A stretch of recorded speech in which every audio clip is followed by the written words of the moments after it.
భారత క్రికెట్లో ఒక శకం ముగిసింది. సీనియర్ బ్యాటర్ అజింక్య రహానే అంతర్జాతీయ క్రికెట్కు రిటైర్మెంట్ ప్రకటించారు. అయితే రహానే తన 15 ఏళ్ల సుదీర్ఘ కెరియర్లో కేవలం ఒక ప్లేయర్గా మాత్రమే కాదు, కెప్టెన్గా కూడా విజయవంతమయ్యాడు. ఆస్ట్రేలియా గడ్డపై భారత్కున్న అన్లకీ రికార్డుకు చెక్ పెట్టిన ఘనత రహానేదే.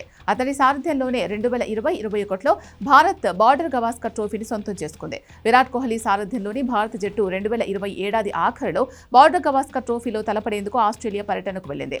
అడిలైడ్ వేదికగా జరిగిన తొలి టెస్టులో టీమిండియా కేవలం 36 పరుగులకి ఆల్అవుట్ అయి ఘోర పరాభవాన్ని మూటగట్టుకుంది. అయితే ఈ ఓటమి తర్వాత కెప్టెన్ కోహ్లీ వ్యక్తిగత కారణాలతో స్వదేశానికి తిరిగొచ్చారు.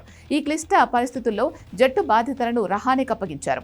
4 టెస్టుల సిరీస్లోని మిగిలిన 3 మ్యాచ్ల్లో జట్టును ముందుండి నడిపించి 2-1తో భారత్కు చారిత్రాత్మక విజయాన్ని అందించాడు.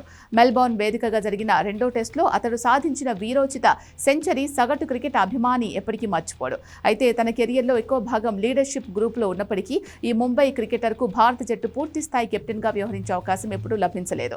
రెగ్యులర్ కెప్టెన్లు అందుబాటులో లేని చాలా సందర్భాల్లో జట్టును రహానే నడిపించాడు. కానీ కెప్టెన్లుగా ధోని, విరాట్ కోహ్లీ, రోహిత్ శర్మకు కూడా సాధ్యం కాని ఒక రికార్డును రహానే సాధించాడు. కనీసం 5 టెస్టు మ్యాచ్లకు సారథ్యం వహించిన భారత కెప్టెన్లలో అత్యధిక గెలుపు శాతాన్ని కలిగి ఉన్న రికార్డును రహానే సొంతం చేసుకున్నాడు.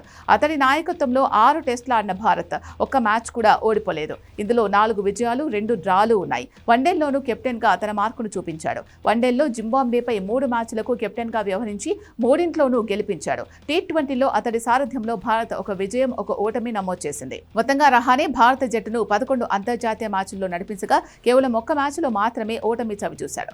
అలాగే బ్యాటర్గా రహానే గురించి ఎంత చెప్పినా తక్కువే. భారత జట్టు England, Australia, South Africa, New Zealand పర్యటించినప్పుడు రహానే అత్యంత నమ్మకమైన బ్యాటర్గా నిలిచేవాడు. 2014లో ఇంగ్లాండ్లోని కఠినమైన లార్డ్స్ మైదానంలో గ్రీన్ పిచ్పై రహానే చేసిన సెంచరీ భారత్కు 28 ఏళ్ల తర్వాత అక్కడ చారిత్రాత్మక విజయాన్ని అందించింది.